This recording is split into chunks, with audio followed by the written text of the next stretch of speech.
নমস্কার। আজকের গল্প প্রথম পুরস্কার। জীবনে সেই যা আমার পুরস্কার লাভ, সেই প্রথম আর সেই শেষ। কিন্তু এরকমটা যেন তোমাদের কারও কখনো না ঘটে। ক্লাস 10-এ প্রমোশন পেয়েই মামাকে গিয়ে জানালাম 10-এ উঠেছি। বলিস কি রে? মামা তো হতবাক। 10-এ উঠলি? বাহ! এখনই বা কি মামা? আসছে বছরে এন্ট্রান্স পরীক্ষা দেব, তা জানো? বলিস কি রে? আমাদের বংশে কেউ যে কখনো এন্ট্রান্সের চৌকাঠ মেরায়নি। 7 জন্মেও না, 7 পুরুষেও নয়। 7 পুরুষের খবর রাখি না, তবে 3 পুরুষের জানি। আমার মামা বাংলা পাঠশালায় পড়ুয়া, ছাত্রবৃত্তি পাস।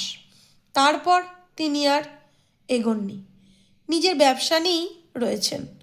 আর আমার দাদামশাই ছিলেন টোলের পণ্ডিত। ইংরেজি ধার ধারতেন না, সংস্কৃত নিয়ে থাকতেন। তার টোল ছিল। তার ধাক্কায় টোলে পড়তে পড়তে খুব আমি টাল সামলেছিলাম। আর তার বাবার আমলে এন্ট্রান্সের পার্টি ছিল না। তিনি জানতেন কেবল ফার্সি। মৌলবীদের মক্তবে পড়েছিলেন। নবাব সিরাজদৌল্লার লেখা কি একটা ফার্সি চিঠি পড়ে দিয়ে কোন এক সাহেবের কাছ থেকে একটা সোনার ঘড়ি নাকি বকশিস পেয়েছিলেন এককালে। সেই সনাতন বংশে প্রথম এবিসিডি নিয়ে এলাম আমি। কেবল নিয়ে আসা নয়, এন্ট্রান্স পাশ করে সেই এবিসিডি ছেড়াদ্দ করে ছাড়বো। বিএলএ ব্লে থেকে শুরু করে এতদূর পর্যন্ত টেনে হিঁচড়ে নিজেকে আনতে পেরেছি, তখন বাকিটুকুও কোনো রকমে ঠেলে ঠুলে উতরে যেতে পারবো আশা করি। মেজো মামার আনন্দ ধরে না। কি পুরস্কার চাস বল? কি দেবে দাও? আমি তো লাফিয়ে উঠি।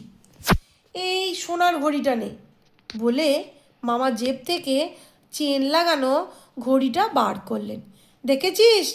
মেকেবের সোনার ঘড়ি, 500 টাকা দাম। আমার ঠাকুরদাকে দিয়েছিল এক সাহেব, বেঞ্জামিন সাহেব। ভেবেছিলাম তুই এন্ট্রান্স এক্সামিন পাশ করার পরে বেঞ্জামিনের ঘড়িটা তোকে দেব। তা আগেই নে তুই, ক্লাস 10-এ তো উঠেছিস। যাহা 52 তাহাই 53। ঘড়ি নিয়ে কি করব মামা? ধুয়ে ধুয়ে খাবো? আমি বললাম, ঘড়ি তোমার থাক। তাহলে কি চাস তুই? টাকা দাও, বরং আমায় ওই ঘড়ির দামের টাকাটা দিয়ে দাও। 500 টাকা? 500 টাকা নিয়ে কি করবি রে তুই? খাবো। খাবো? 500 টাকায় কি খাবি? এমন কি খাবার আছে? কেন? রসগোল্লা, সন্দেশ, জিবে গজা, জিলিপি, চানাচুর, চকলেট, চিনে বাদাম। 500 টাকার চিনে বাদাম? তা খেলে আর বাঁচতে হয় না রে। আর যদি বাঁচিসও তো চেহারাটা চীনেদের মতন হয়ে যাবে, কিংবা একটা বাদাম হয়েও দাঁড়াতে পারিস। তাহলে রেখে দেবো। রাখবি কোথায়? তোর কি বাক্স প্যাটরা আছে? টাকা রাখতে হয় সিন্ধুকে। কেন? আমার পকেটে রাখবো? সিন্ধুকে আমি বিন্দু জ্ঞান করি, বিন্দু মাত্র আমল দিই না। আমার এই বুক পকেটে। পকেট? পকেটে টাকা নিয়ে ঘুরে বেড়াবি যেখানে সেখানে? বেড়াবই তো, দেখিয়ে বেড়াবো সবাইকে। বারে, বন্ধুদের দেখাতে হবে না? তা না হলে আবার কিসের টাকা? তবেই হয়েছে, চারিদিকে যা পিক পকেট। কলকাতায় কি পা বাড়ানোর জো আছে রে কোথাও? পকেট মাররাই টাকাটা তোর মেরে দেবে। তার মারতে হয় না, আমার পকেটে হাত দেবে এমন মানুষ এখনো জন্মায়নি মামা। চারধারি তো ঠক জোচ্চোর, ঠক বাজতে গা উজাড় এই কলকাতায়।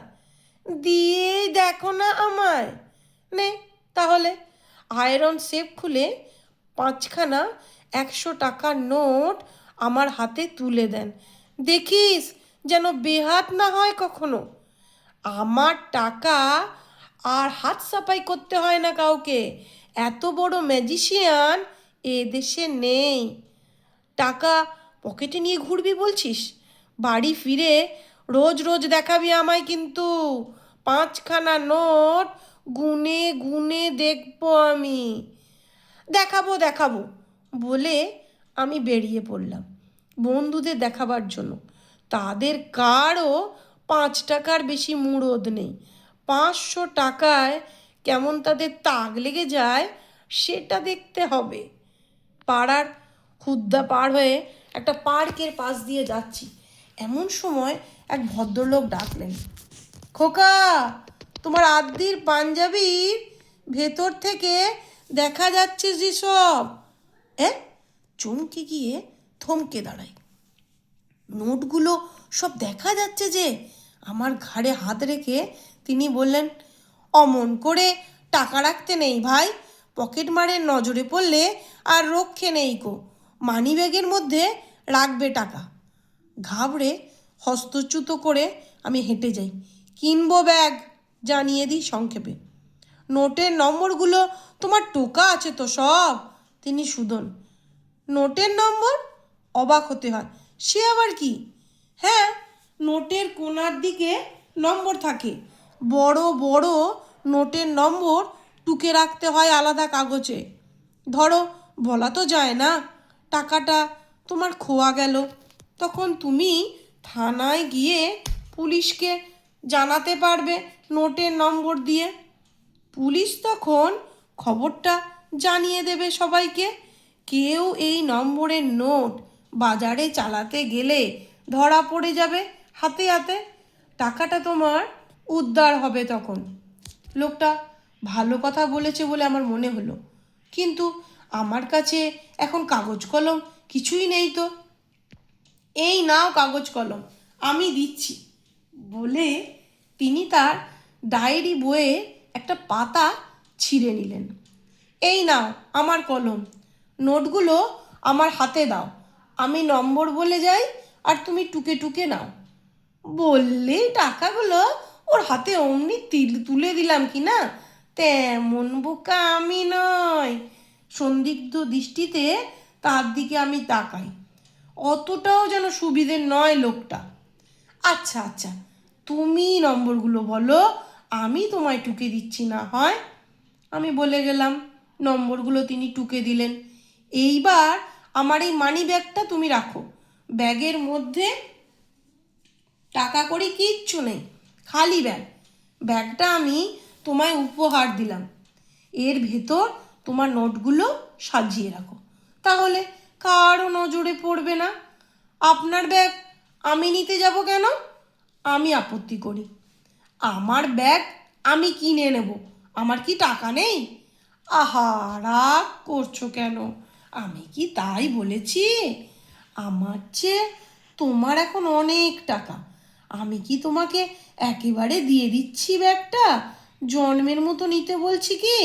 ব্যাগ কেনার পর আমাকে এটা তুমি ফিরিয়ে দিও না হয়। ব্যাগের মধ্যে আমার নামের কার্ড রয়েছে, নরহরি সামন্ত, বৈঠকখানা রোড। ওই ঠিকানায় তুমি গিয়ে দিয়ে এসো আমাকে। তবুও আমার দোনা মনা যায় না। ওই দেখো, একটা পুলিশের লোক আসছে। ছেলেপিলেদের হাতে টাকা থাকা ওরা ভারী অপছন্দ করে, ভীষণ সন্দেহের চোখে দেখে। ভাববে তুমি হয়তো বাড়ির ক্যাশ ভেঙে পালিয়েছ, পাকড়াও করে ধরে নিয়ে যাবে থানায়। নাও, চট করে পুড়ে ফেলো টাকাটা। পুলিশ দেখে ব্যগ্র হয়ে টাকাগুলো ব্যবস্থ করি আমি। তারপরেই যেন কি ঘটে গেল। আমার মানি ব্যাগ, আমার মানি ব্যাগ, কোথায় গেল আমার মানি ব্যাগ? লোকটা চেঁচিয়ে উঠল হঠাৎ। অনেক টাকা ছিল যে আমার ব্যাগে, কে পকেট মারলো আমার? পুলিশ ইন্সপেক্টর থমকে দাঁড়ালেন। আমাদের কাছে এসে, কি হয়েছে মশাই, কি হয়েছে? আমার মানি ব্যাগ পকেট থেকে কে তুলে নিয়েছে দেখুন। আর্তনাদে ফেটে পড়ল লোকটি। 500 টাকা ছিল আমার, তাতে সব খোয়া গেল আমার। ইন্সপেক্টর খপ করে হাত চেপে ধরলেন আমার। এই ব্যাগ কি আপনার? দেখুন তো। হ্যাঁ, এই তো সেই ব্যাগ। দেখুন দেখুন, ওর ভেতরে আপনার নোটগুলো সব আছে কিনা দেখুন। 100 টাকার 5টা নোট, এই নম্বর। পকেট থেকেই কাগজখানা বার করে নম্বরগুলো তিনি আউড়ে গেলেন। আমার নামের কার্ডও রয়েছে ব্যাগের ভেতর, নরহরি সামন্ত, বৈঠকখানা রোড। হ্যাঁ রয়েছে, সবই মিলে যাচ্ছে। এই নিন আপনার মানি ব্যাগ, আপনি ছেলেটাকে নিন। এই নিন আপনার মানিব্যাগ, আমি ছেলেটাকে অ্যারেস্ট করছি। এবার থানায় চলুন আমার সঙ্গে, আপনার অভিযোগ ডায়েরি করবেন। আমার অভিযোগ? আমার কিসের অভিযোগ? পেয়ে তো গেলাম। তাছাড়া অভিযোগ করবার আমি কে? আমি কি বিচার করবার মালিক? মানুষ কি মানুষের বিচার করতে পারে? এ সংসারে অপরাধী কে নয়? কেউ নিজের বুকে হাত দিয়ে বলতে পারে সে কথা? আপনি কি বলছেন মশাই? ইন্সপেক্টর তো অবাক। ঠিকই বলছি, ছেলেরা সব দেবতুল্য, কেউই তাদের খারাপ হয়ে জন্মায় না। সঙ্গদোষে, শিক্ষা ত্রুটিতে খারাপ হয়ে যায়। এর জন্য দায়ী সমাজ, সংসার, পরিবেশ, রাষ্ট্র দায়ী এই অপরাধের জন্য। এ নয় দায়ী হচ্ছে ওর বাবা, কাকা, পিসে, মেসো, মামা। এই আমার অভিমত। কিন্তু আইন মাফিক বলতে যান ইন্সপেক্টর সাহেব, আমি যদি ছোড়াটাকে জেলের মুখে ঠেলে দিই, সেখানে ওস্তাদ বদমাইশদের পাল্লায় পড়ে তাদের হাতে শিক্ষা লাভ করে পাক্কা চোর হয়ে বেরুবে জেল থেকে। তখন পকেটমার থেকে চোর হবে, চোর থেকে ডাকাত হবে, ডাকাত থেকে খুনে হবে, তারপর খুনের থেকে ফাঁসি হবে।